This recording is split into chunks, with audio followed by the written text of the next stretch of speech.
꽤 말씀이라는 주제로 함께 나누어 보고 싶습니다.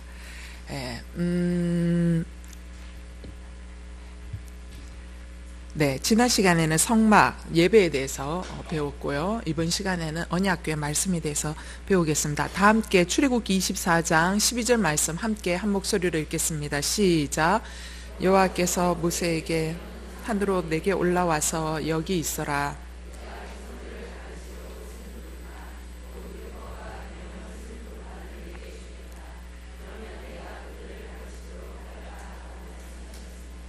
아멘. 네, 이스라엘 백성들을 하나님께서 출애굽시키셔서 인도하셔서 이제 이스라엘 백성들이 시내산 그 아래에 자리를 잡고 있는 그 시간 동안 모세가 시내산 위에 올라가서 하나님으로부터 드디어 이스라엘 백성들을 인도할 굉장히 기본이 되는 말씀, 하나님의 법령을 받아오게 됩니다. 그 대표적인 하나님의 법령이 바로 십계명입니다. 하나님께서 이스라엘 백성들을 인도하시고 하나님 나라 백성을 삼으신 것은 아브라함과의 언약 때문입니다. 이스라엘 백성들이 잘한 것이 아무것도 없습니다.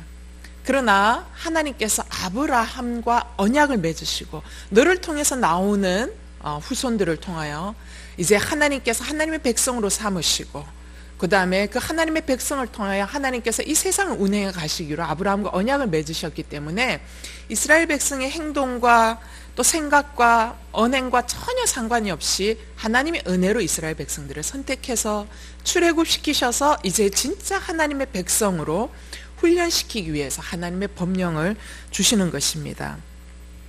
자, 그것이 십계명입니다. 그래서 오늘은 십계명이 갖는 의미에 대해서 좀 살펴보고 싶습니다. 오늘 말씀은 약간 좀 딱딱하고 지루할 수 있습니다. 그렇기 때문에 잘하는 얘기가 아니고 준비하고 잘하는 얘기가 아니라 잘 따라오시라는 얘기입니다.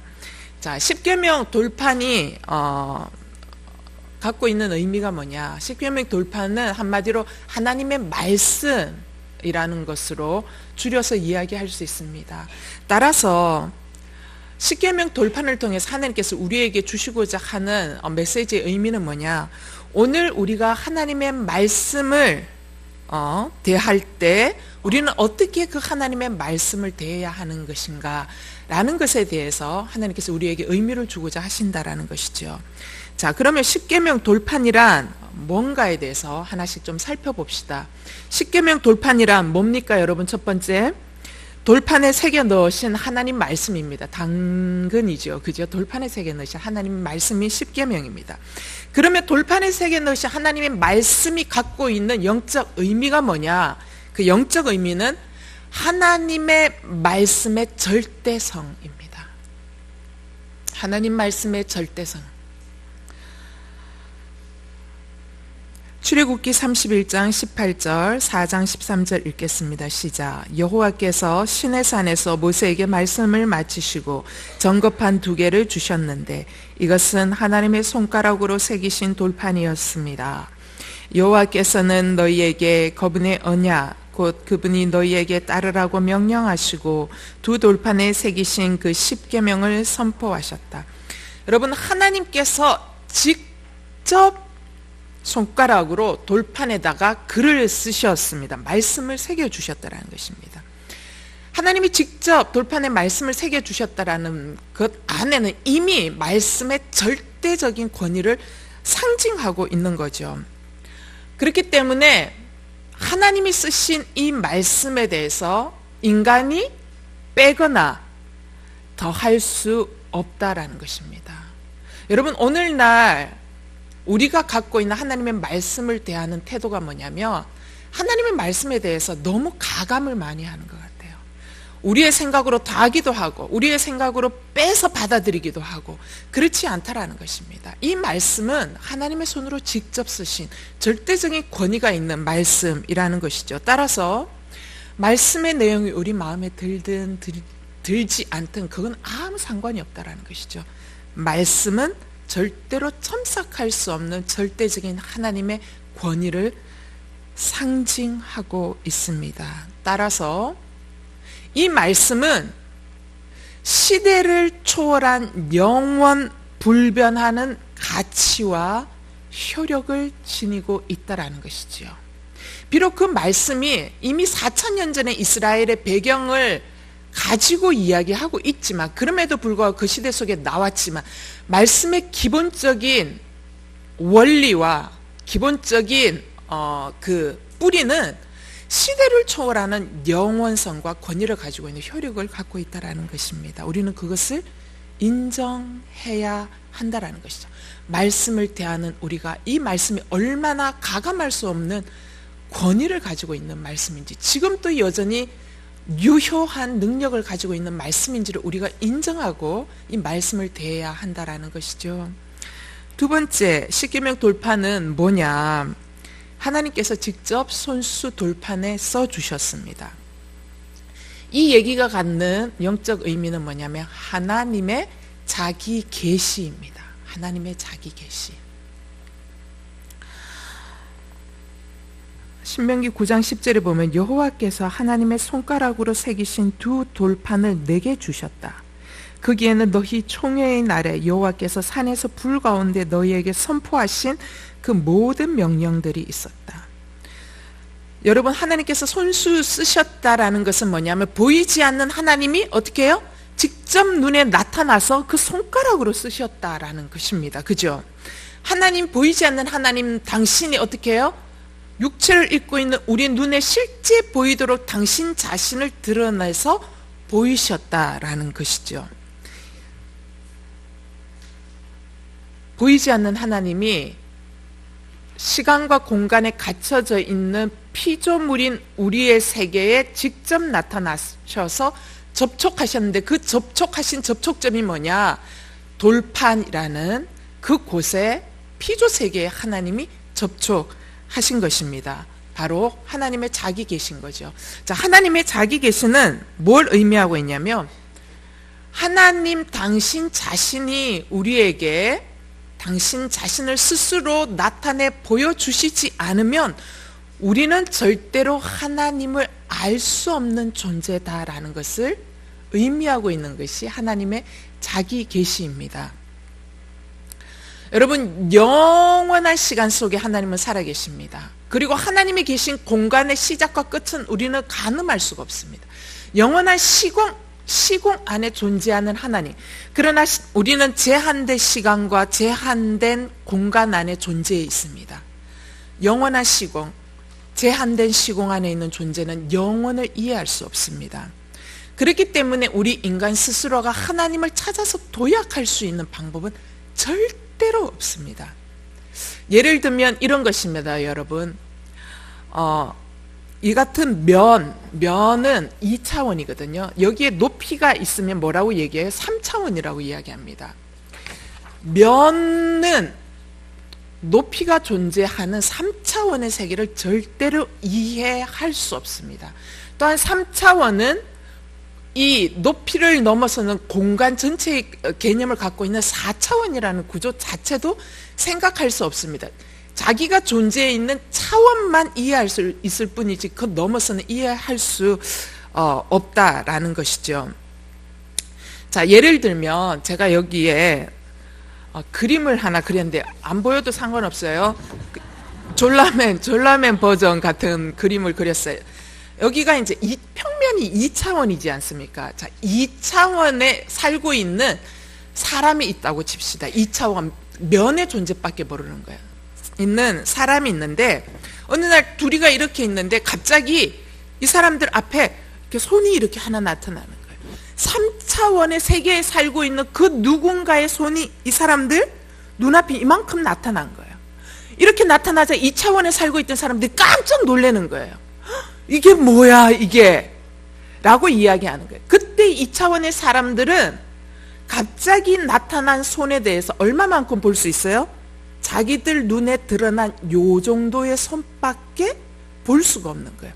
2차원에 있는 존재는 눈에 보여지는 3차원의 세계 속에서 드러내 보여주는 그 손, 그 존재만 볼 수 있는 거지 손 뒤에 있는 나의 이 존재, 전 존재를 알 수가 없다라는 것이죠. 바로 이게 서로 다른 차원 속에 살아가고 있는 존재는 다른 차원에 있는 존재를 알 수가 없다라는 것입니다. 마찬가지입니다. 하나님은 우리와 완전히 다른 차원 속에 살고 계십니다. 그래서 우리는 하나님이 내게 당신을 자신을 계시하여 보여주시는 그것만, 거기까지만 우리가 하나님을 알 수 있는 거예요. 그 이상의 하나님을 우리는 상상할 수 없는 거예요. 우리가 만약에 하나님이 내게 보여주신 것까지만 알 수 있는데, 보여주신 것을 보면서 그 이상의 하나님을 상상하여 유추하여 보기 시작한다면 우리는 오히려 하나님의 그 모습에 대해서 오히려 더 큰 오해만 가지고 오게 되고, 오해가 훨씬 더 커져질 수 있다는 것이죠. 하나님에 대한 오류가 점점 더 커지게 만들 뿐이다라는 것입니다. 따라서 우리는 하나님이 내게 당신 자신을 계시해 준 것까지만 알 수 있다는 것이죠. 그러면 하나님이 3차원의 세계를 살아가는 우리에게 하나님의 차원은 무한하신 거거든요.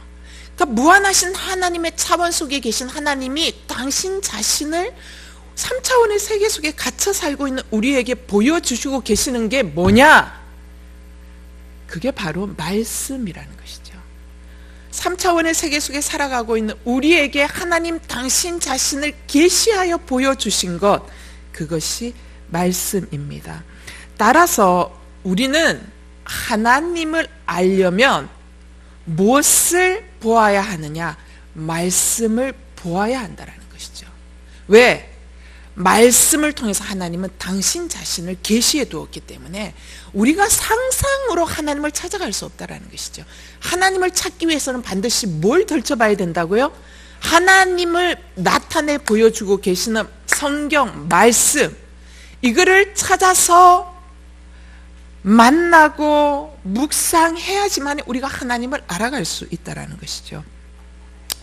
그럼에도 불구하고 여러분, 성경을 읽으면 읽을수록 하나님에 대한 이해가 점점 커지고 깊어지는 것은 사실이지만, 성경을 읽으면 읽을수록 여전히 모르는 부분은 모르겠더라는 것입니다. 우리는 그러한 부분을 뭐라고 얘기하냐면 신비다라고 이야기해요. 여러분, 성경을 읽을 때 여러분 다 아세요? 저는 성경을 읽을 때 모르는 부분들이 정말 많아요. 특별히 왜 선한 사람이 고통받느냐라는 부분에 대해서 인간의 이성으로 추론할 수 있는 데까지만 이해할 수 있지, 그 이상 하나님이 역사하고 그렇게 하시는 이유에 대해서 더 깊은 부분은 이해할 수가 없는 거예요. 그냥 다만 내가 이해할 수 있는 정도까지만 이해할 수 있는 부분이라는 것이죠. 그러한 부분들, 이러한 것들에 대해서 다 알지 못한다라는 것이죠. 그래서 여러분, 우리가 내가 다 알지 못하는 부분에 대해서 우리가 좀 알고 싶어서 지적으로 추구하고 알려고 하는 것은 굉장히 좋은 일입니다. 그러나 아무리 지적인 것들을 추구해도 더 이상 이해할 수 없는 부분들에 대해서는 우리가 어떻게 해야 되느냐? 그거는 거기에서 스탑하셔야 된다는 것이죠. 그거는 뭐예요?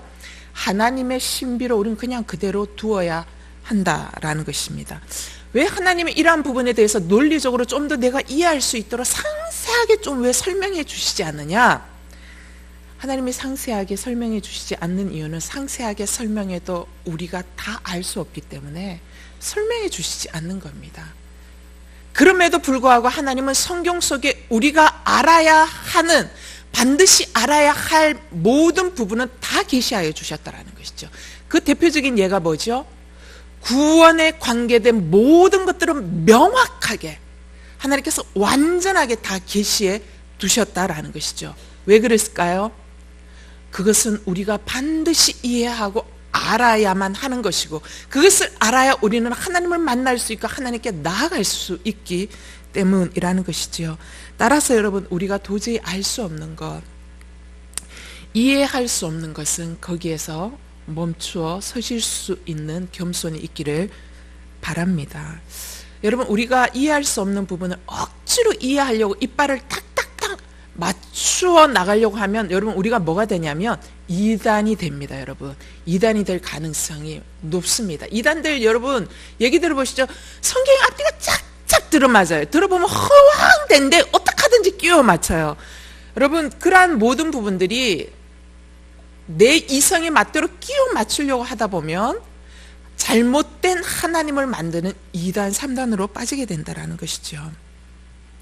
세 번째, 십계명 돌판에는 뭐가 되어 있느냐? 돌판에는 하나님의 모든 명령들이 기록되어 있습니다. 여러분, 십계명에 하나님의 모든 명령들이 기록되어 있습니까? 맞습니까? 아닙니다, 여러분. 하나님의 모든 명령들이 다 기록되어 있지, 세세한 세부 항목 기록되어 있지 않습니다. 그럼에도 불구하고 십계명에는 하나님의 모든 명령들이 기록되어 있어요. 이 얘기는 뭐냐면 하나님의 말씀을 모두 포괄할 수 있는 대표 명령이라는 의미입니다. 십계명은 하나님의 말씀을 모두 포괄하는 대표 명령이에요. 그래서 십계명은 하나님의 모든 명령들이 기록되어 있다라고 성경이 말씀하고 있는 거예요. 자, 왜 이 계명이 하나님의 모든 말씀을 포괄하여 다 갖고 있는 대표 명령이냐? 십계명 이 계명들은요, 하나님과 하나님의 백성의 관계를 기초로 하고 있는 삶의 원리입니다. 먼저는 하나님과의 관계와 관계된 원리들을 이야기해 주고요.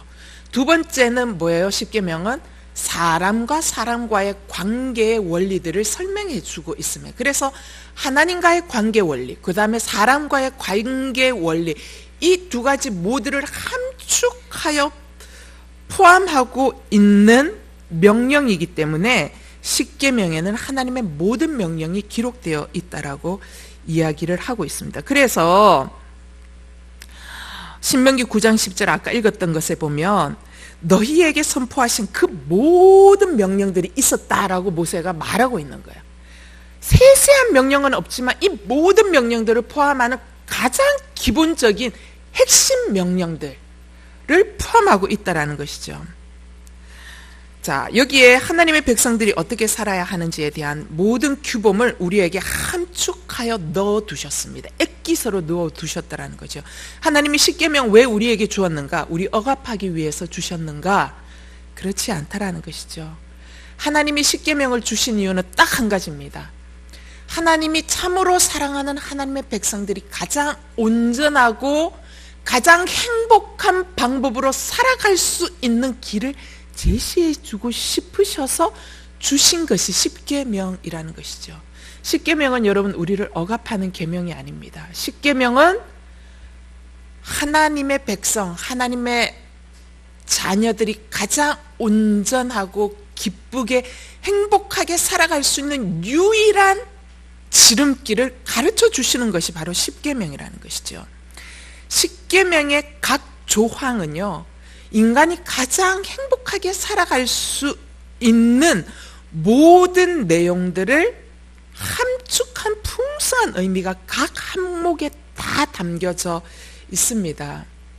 그래서 저는 언젠가 시간이 되면 이번에 하나님의 광야학교 12주차처럼 언젠가 하나님의 10개 학교 이렇게 해서 10계명에 관계돼서 또 10주차 정도로 또 여러분에게 이렇게 유인물을 나누어 주면서 이렇게 공부를 또 했으면 좋겠다라는 생각을 갖고 있습니다. 자, 어쨌든 예수님도 십계명에 대해서 뭐라고 이야기하시냐? 마태복음 22장 30절 40절 보면 맨 뒤에 모든 율법과 예언자들의 말씀이 이 두 계명에서 나온 것이다. 이 두 계명이 뭐예요? 하나님 사랑, 그다음 이웃 사랑이거든요. 하나님 사랑, 이웃 사랑이 어디에 함축되어 있느냐? 십계명에 함축되어 있거든요. 그래서 예수님도 뭐라고 얘기하냐면 율법과 예언자들의 말씀 뭐예요? 성서를 이야기합니다. 예. 구약 성경 이 모든 내용이 뭐예요? 바로 이 십계명에서 나온 것이다 라고 인정하실 만큼 이 십계명은 하나님의 모든 말씀을 함축하고 있는 대표 명령이라는 것이죠. 여러분, 하나님의 십계명 뭐예요? 첫 번째, 나 외에 다른 신을 내게 두지 말라. 두 번째, 우상을 만들지 말고 그것을 섬기지 말라. 세 번째, 여호와의 이름을 망령되이 부르지 말라. 네 번째, 안식일을 기억하여 거룩히 지키라. 다섯 번째, 내 부모를 공경하라. 여섯 번째, 살인하지 말라. 일곱 번째, 간음하지 말라. 여덟 번째, 도둑질하지 말라. 아홉 번째, 이웃에 대해 거짓 증거하지 말라. 열 번째, 내 이웃의 아내나 소유를 탐내지 말라. 이런 거잖아요. 자, 이게 이제 10계명인데 이 10계명이 그 천주교에 가면 10계명이 다릅니다. 여러분 아세요? 그 유대교와 개신교의 이 계명이 같거든요. 그런데 이 천주교의 10계명이 달라요. 천주교에서는 10계명이 뭐를 뺐냐면 두 번째, 우상을 만들지 말고 그것을 섬기지 말라라는 계명을 빼버렸습니다. 빼버리면 한 계명이 모자라잖아요. 한 계명 모자라는 거를 10번째 계명인 내 이웃의 아내를 탐내지 말라. 두 번째, 내 이웃의 소유를 탐내지 말라. 이걸 두 결로 이렇게 나누어 둔 거예요. 천주교의 10계명이 왜 두 번째 우상 숭배에 대해서 이거를 뺐느냐? 그거는 성상 숭배라든가 이러한 모든 부분들이 너무나도 많기 때문에 사실은 이제 그 부분에 대해서 이제 계명을 빼고 그냥 아홉 번째, 열 번째 계명을 두 개로 이제 나누. 그건 뭐 또 나중에 또 제가 설명을 또 드릴 기회가 있겠지요. 자, 어쨌든 계명이 다르다라는 거. 자, 그런데 이 10계명에는 두 가지가 있습니다. 첫 번째, 1계명부터 4계명까지는 무엇에 관한 거라고 제가 말씀드렸습니까? 하나님에 관한 거예요. 하나님과의 관계에 관한 거. 그 다음 5계명부터 10계명까지는 뭡니까?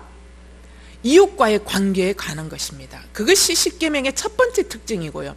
10계명의 두 번째 특징이 있습니다. 두 번째 특징은 뭐냐면 10계명에는 적극적인 명령이 있고 소극적인 명령이 있습니다.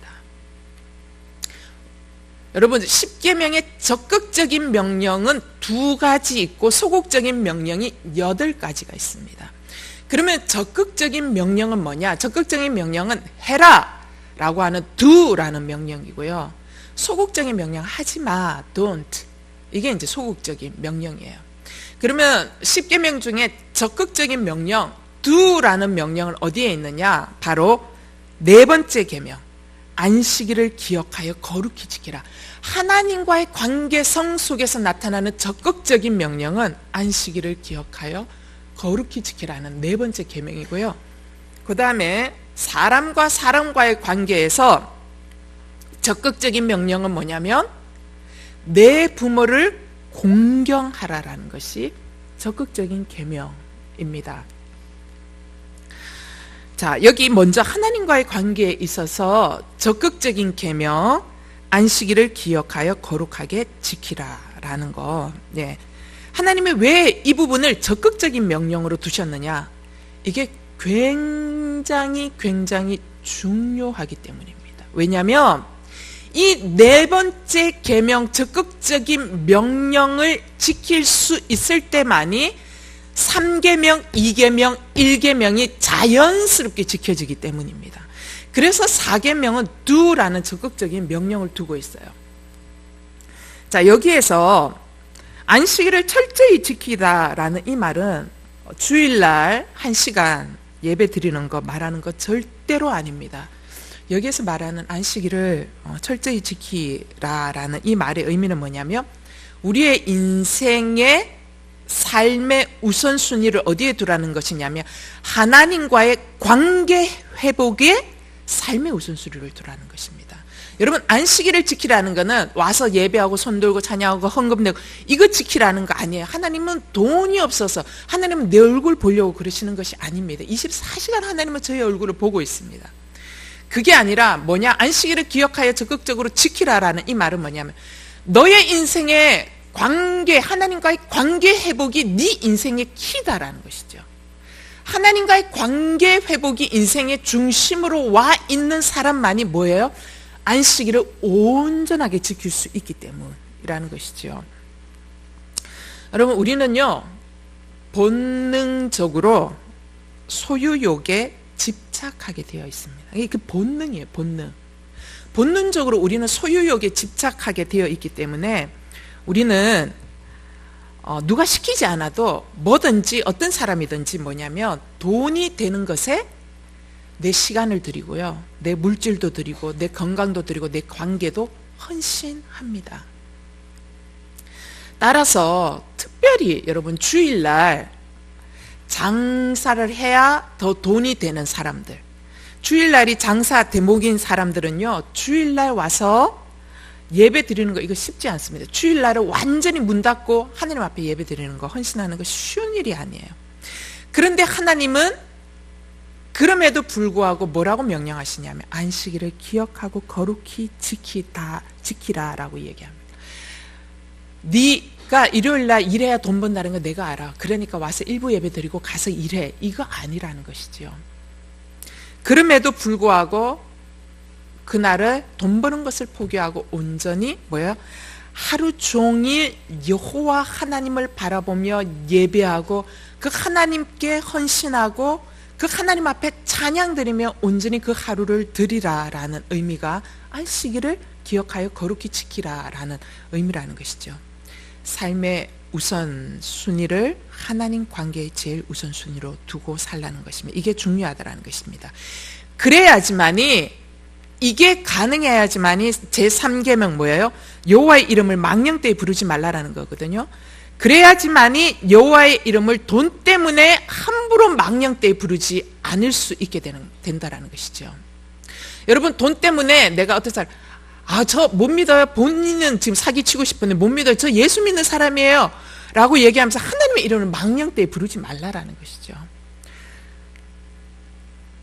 안식일을 기억하여 거룩하게 지키는 거, 하나님 우선순위, 하나님 관계의 우선순위를 둬야만이 제2계명 뭐예요? 하나님이 아닌 돈, 명예, 권력이라는 우상을 만들지 않게 된다는 거죠. 그게 우선순위가 되지 않는다라는 것이죠. 그 다음에 그래야지만이 1계명 뭐예요?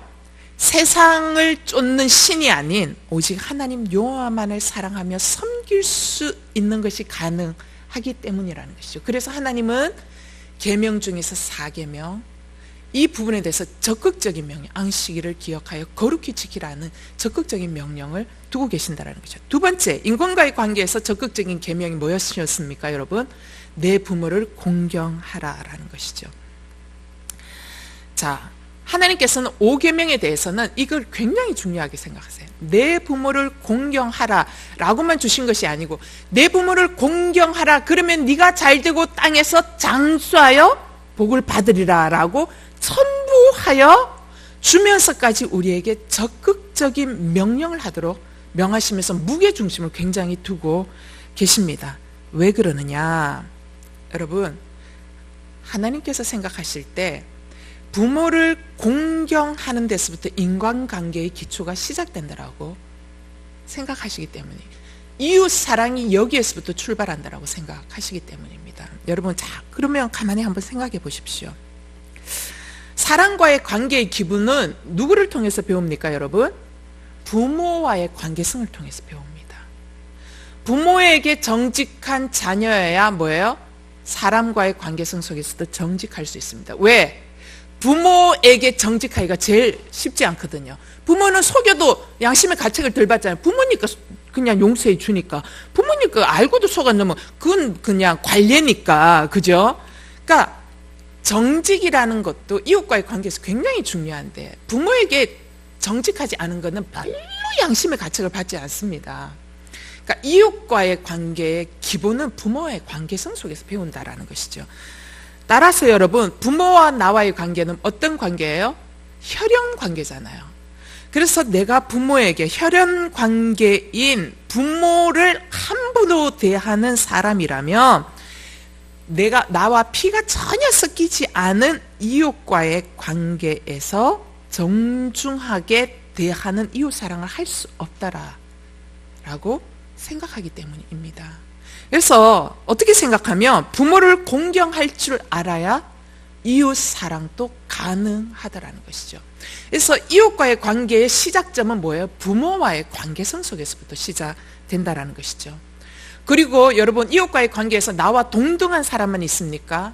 때로는 나보다 위에 있는 사람도 있지 않습니까? 따라서 부모와의 관계, 권위에 대한 순종, 권위와의 관계가 잘 다루어져야지만이 내 위에 있는 권위자에게도 순종하는 인간과의 관계가 가능하기 때문이라는 것이죠.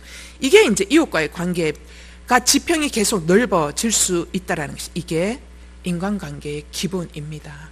그래서 하나님은 하나님과의 관계의 기본에 있어서 두 명령, 안식일을 기억하여 거룩하게 지키라 라는 적극적인 명령, 그 다음에 이웃과의 관계에 있어서 이웃을 사랑하고 이웃의 아내와 물건을 탐내지 아니하고 도둑질하지 않고 살인하지 않을 수 있는 기본의 첫 번째 기본 스텝은 부모와의 관계성 속에서 연습되어지고 훈련되어지고 실천되어져야지만이 이것이 가능하다라고 말씀하시고 계시는 거죠.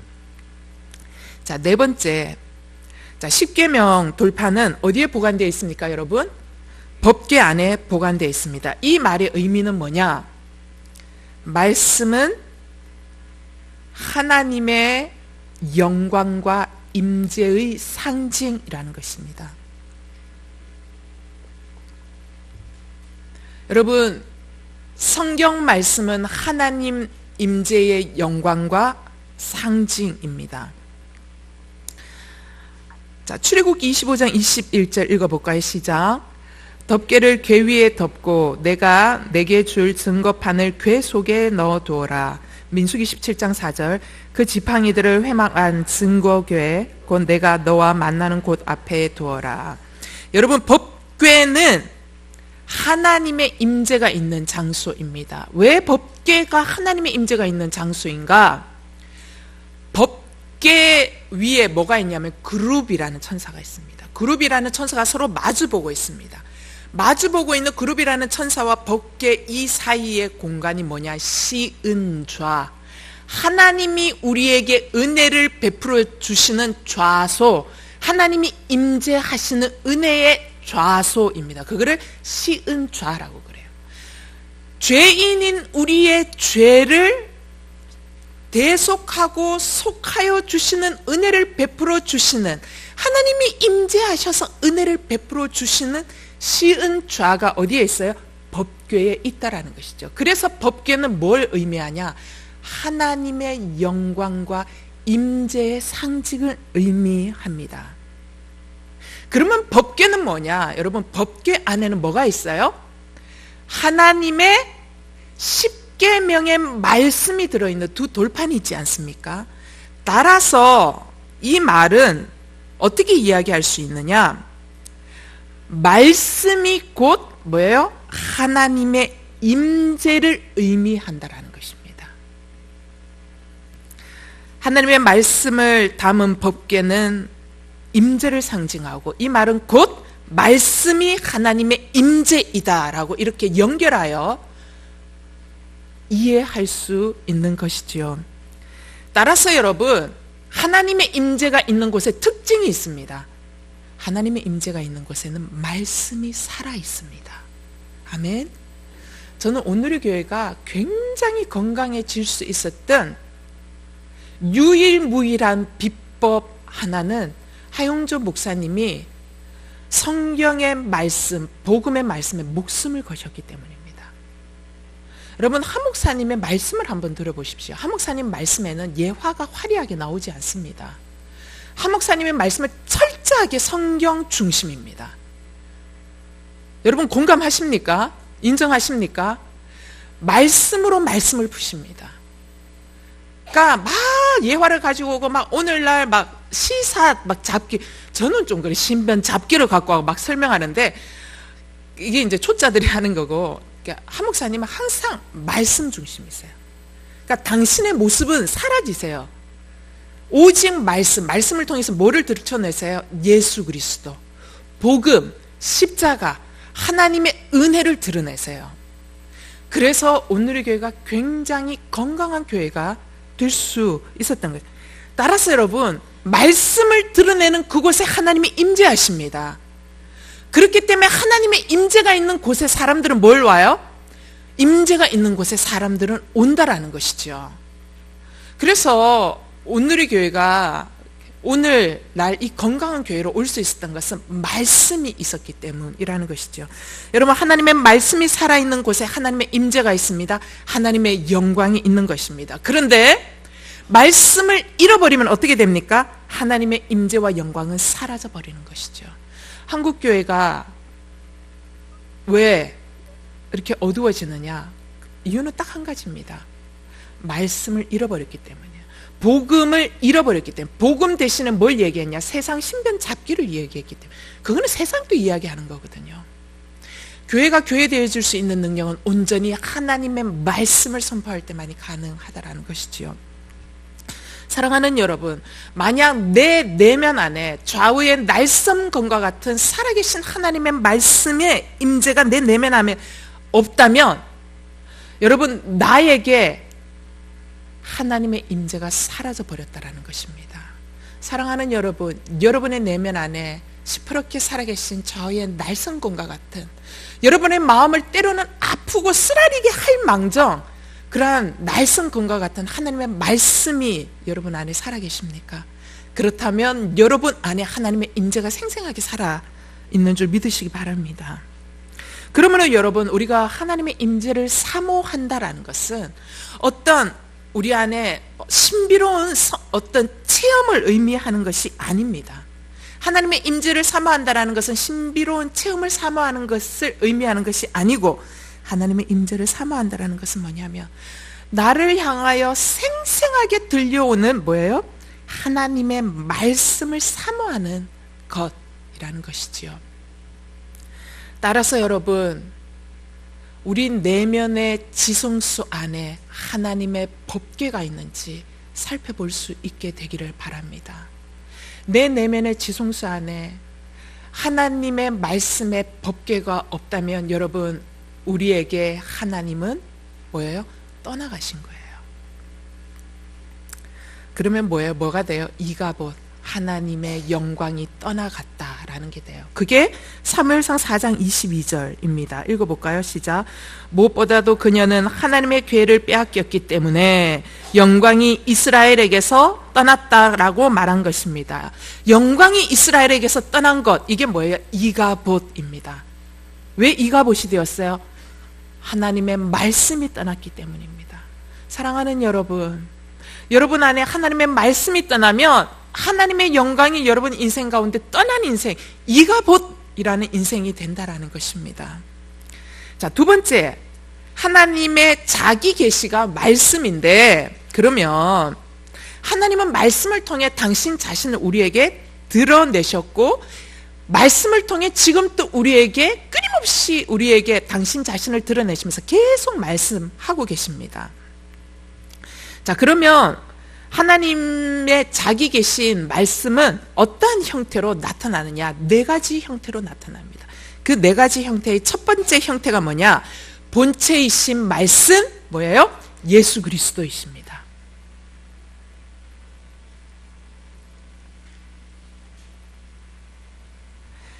요한 복음 1장 1절 그 다음에 14절 읽겠습니다. 시작.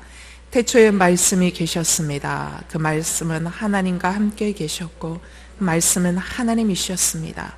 그 말씀이 육신이 돼 우리 가운데 계셨기에 우리는 그분의 영광을 보았습니다. 그것은 은혜와 진리가 충만한 아버지의 독생자의 영광이었습니다. 아멘. 사랑하는 여러분, 우리가 말씀으로 오신 예수 그리스도, 예수 그리스도를 말씀을 통하여 만나게 되면 우리가 드디어 뭘 보게 돼요? 그분의 영광을 보는 거예요. 어떤 영광이요? 은혜와 진리가 충만한 아버지 독생자의 영광을 발견하게 된다는 것이죠. 여러분, 육체를 입고 오신, 이 땅에 육체를 입고 오신 예수님이 진짜 예수님이냐? 물론 그분도 예수님이시지만 그분은 진짜 예수님은 아니에요. 육체를 입고 오신 예수님일 뿐이에요. 진짜 예수님은 뭐냐? 말씀이시라는 것이죠. 왜? 그분이 태초에 말씀으로 존재하셨기 때문에. 따라서 우리가 진짜 예수님을 만난다라는 것은 뭐냐? 말씀이신 예수님 그분을 만난다라는 것입니다. 여러분, 우리가 어떤 사람은 꿈에 예수님을 만났다라고 이야기합니다. 어떤 사람은 갑자기 환상 중에 십자가에 달리신 피 흘리시는 예수님의 환상을 봤다라고 이야기합니다. 그러면서 내가 예수님을 만났다라고 이야기합니다. 이러한 현상들이 그 무릎 기도, 그 무릎 선교학교 하면 선교사님들 그런 얘기를 해요. 이슬람에서 오신 선교사님. 이슬람에 요즘 놀라운 일들이 일어나는데, 이슬람은 복음을 전할 수 없잖아요. 복음을 전하면 죽기 때문에. 그렇기 때문에 이슬람 사람들에게, 그분들은 예수에 대해서 들어본 적이 없지만 예수님이 나타난다는 거예요. 꿈에도 나타나고 기도하는 중에 예수님이 나타난다는 거예요. 환상 중에. 그래서 십자가에 달린 예수님이 나타난다. 그러면서 내가 예수라고 이야기를 한다라는 거죠. 그런 이야기들을 막 하셔요. 예. 그렇지만 여러분, 그렇다고 해도 이들이 정말 예수를 진짜 만나느냐? 진짜 만난 건 아니다라는 거죠.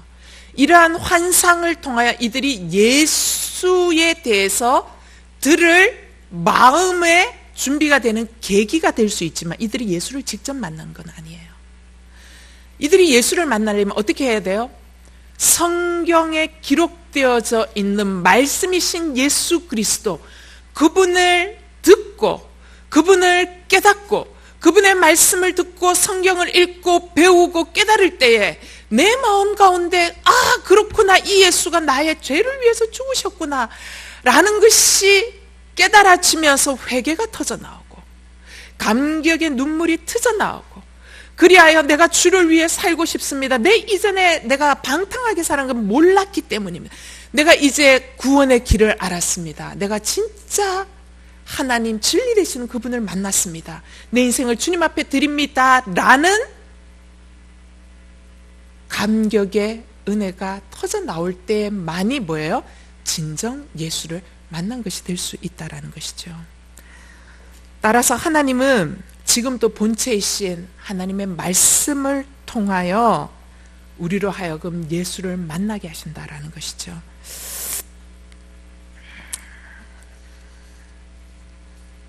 두 번째, 하나님의 자기 계신 말씀은 어떠한 형태로 지금 나타나고 있는가? 기록된 말씀, 뭐예요? 성경으로 나타나고 계신다라는 것이죠. 자, 요한복음 5장 39절 읽겠습니다. 시작. 너희가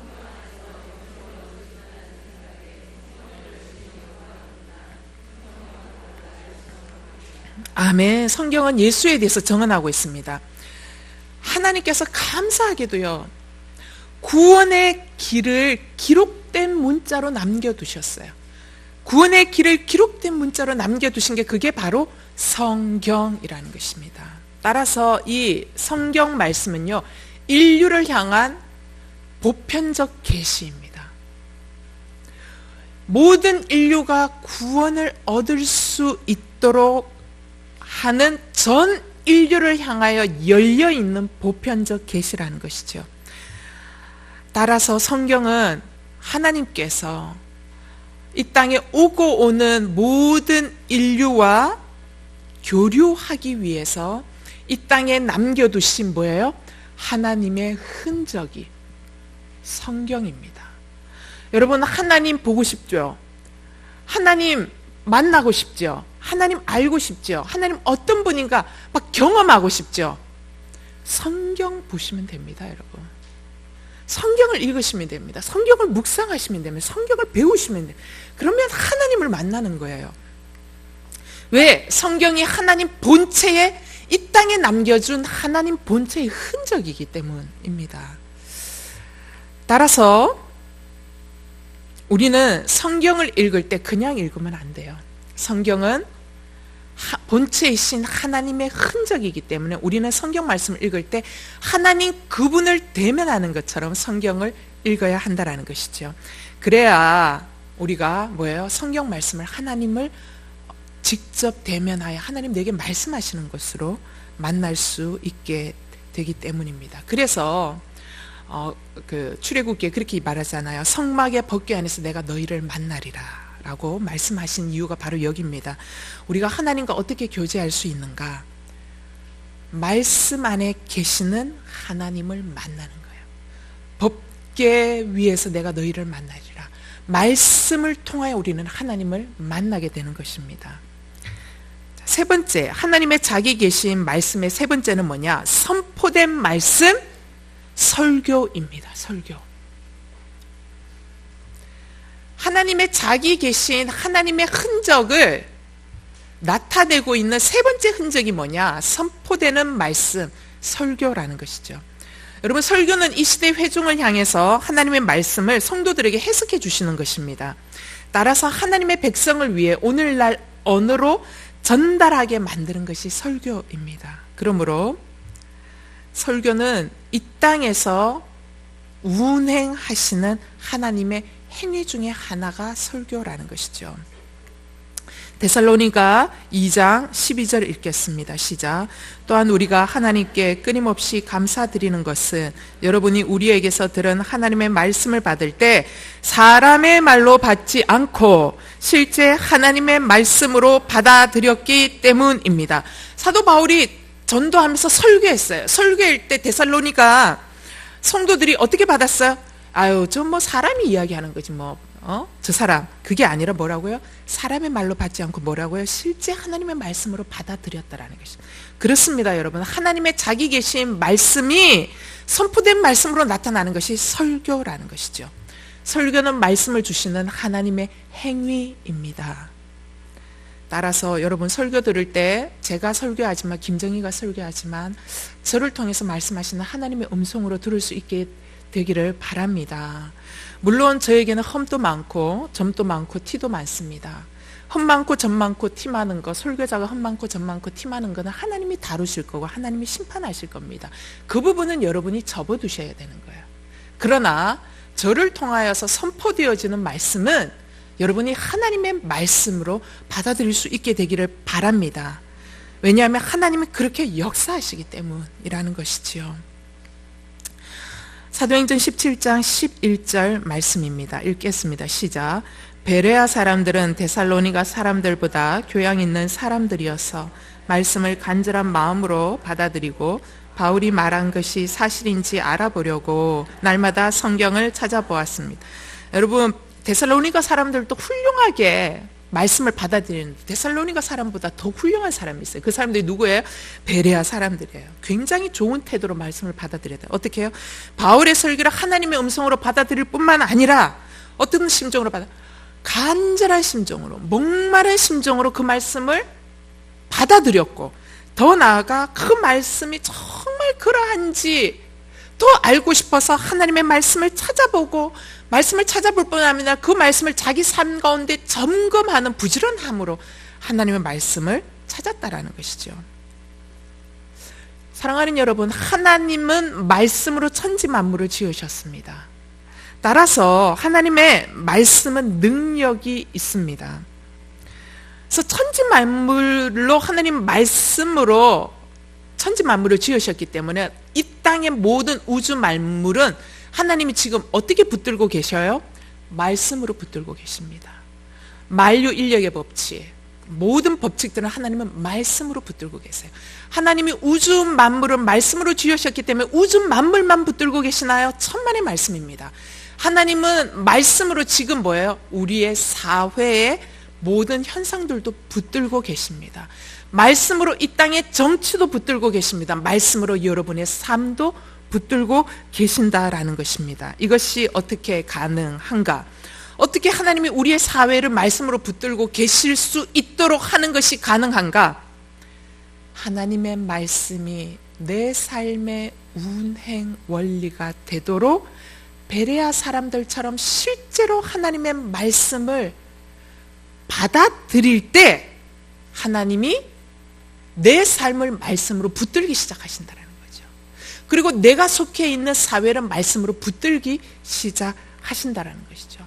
베레아 사람들처럼 이렇게 말씀을 대할 때에 그 말씀이 가정을 붙들고 사회를 붙들고 국가를 붙들게 되어 그 말씀이 이 세상을 바꾸는 능력 있는 말씀이 된다라는 것입니다. 사랑하는 여러분, 베레아 사람처럼 정말 하나님이 내게 말씀하신다 라는 말씀으로 받아들이고 간절한 심정으로 사모하는 심정으로 정말 하나님의 말씀이 그러한가 하며 그 말씀을 내 삶 가운데 비추어 보고 상고하고 그 말씀으로 내 삶을 맞추어 갈 때에 말씀이 여러분의 삶을 인도해 주실 줄 믿으시기 바랍니다.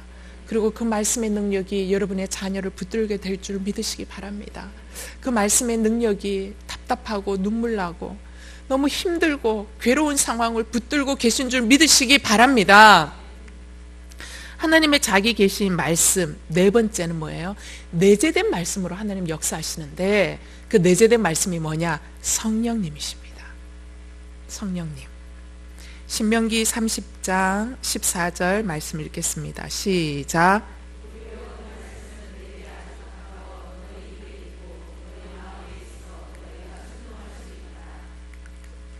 여러분, 이게 모세가 한 이야기지 않습니까? 모세 시대에는 말씀이 아직 종이로 존재하지 않았습니다. 어쨌든 법궤판으로 주어졌고 이제 뭐 겨우 이제 쓰기 시작하면서 기록하기 시작할 때이기 때문에 사실은 이스라엘 백성들에게 성경이라는 것 자체가 주어지지 않았어요. 책이 없었기 때문에 백성들은 책을 읽을 수도 없었고 볼 수도 없었고 그렇기 때문에 암기할 수도 없었습니다.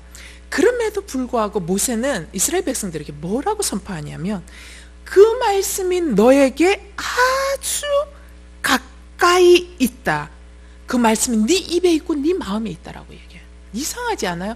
말씀을 읽을 수도 없고 말씀을 그렇기 때문에 읽을 수 없기 때문에 암송할 수도 없는데 그 말씀이 너에게 아주 가까이 있다라고 이야기를 하는 거예요. 이 말이 뭐냐? 네가 성경 말씀을 읽지 못하지만 모세의 나를 통하여 전달되어지는 그 말씀을 뭐예요? 사모함으로 하나님이 우리 백성에게 주시는 말씀이구나. 하나님이 지금 나에게 주시는 말씀이구나 라고 사모함으로 받아들일 때에 성령이 너의 내면 안에 역사하여서 그 작은 말씀 하나라도 성령으로 역사하는 그 말씀이 너 심령 안에 생명으로 작동하여 네 삶의 원리가 되고 능력이 되어지기 때문에 그 말씀이 뭐라고 해요? 너에게 아주 가까이 있다라고 표현한다라는 것이. 이게 뭐예요? 내재된 말씀 성령님이라는 것입니다. 에스겔 36장 27절 말씀 읽겠습니다. 시작. 그리고 내게 내 성령을 너희 안에 주어서 너희로 하여금 내 법령을 따르며 내 규례를 지키고 행하게 만들 것이다. 사랑하는 여러분, 하나님 말씀을 듣고 순종하려는 마음만 있으면 언제나 성령은 우리 삶 안에 들어오셔서 역사하시는 내재된 말씀으로 존재하신다라는 것입니다. 지금 제가 여러분에게 말씀하는 설교의 말씀도 하나님이 지금 이 순간 나에게 주시는 말씀으로 받아들일 때에 그 말씀은 어떻게 돼요? 여러분의 입과 여러분 삶 안에 가까이 있는 말씀. 뭐예요? 어떤 말씀으로 변이 되어집니까? 내재된 말씀, 성령의 말씀으로 내재되어져서 이 말씀이 내 삶의 어려운 순간에 부딪힐 때 기억나고 생각나게 하여서 할 말을 하게 되고, 그죠? 선포할 말을 선포하게 되며 가서는 안 되는 길을 끊게 하는 능력의 말씀이 된다라는 것이죠. 그런데 이 내재된 성령의 말씀은 누구에게만 들려지느냐? 말씀을 듣고자 하는 자에게는 들려집니다. 그러나 그 말씀을 듣지 아니하고 내 뜻대로 하겠다라고 하는 사람에게는 절대로 들려지지 않는 신비한 말씀이 내재된 말씀, 성령의 말씀이라는 것입니다. 사랑하는 여러분, 하나님의 말씀 앞에 귀를 열고 내재된 성령의 말씀을 쫓아 살아갈 수 있게 되기를 바랍니다. 이것이 바로 동행하시는 성령님이신 법궤를 가슴에 새기고 살아가는 인생입니다. 바로 이것이 광야를 말씀과 함께 살아가는, 하나님의 영광과 하나님의 임재와 더불어 살아가는 인생이 되는 것입니다.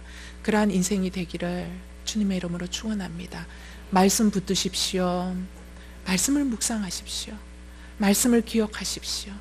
여러분의 삶의 자리가 혼탁하고 어지럽고 마음이 어지럽고 괴로울 때일수록 다시 말씀을 펼치십시오. 말씀을 읽으십시오. 말씀을 아멘으로 받고 먹으십시오. 그 말씀이 여러분 안에 인도자가 되시고 능력이 되신 줄 믿으시기 바랍니다. 기도합시다.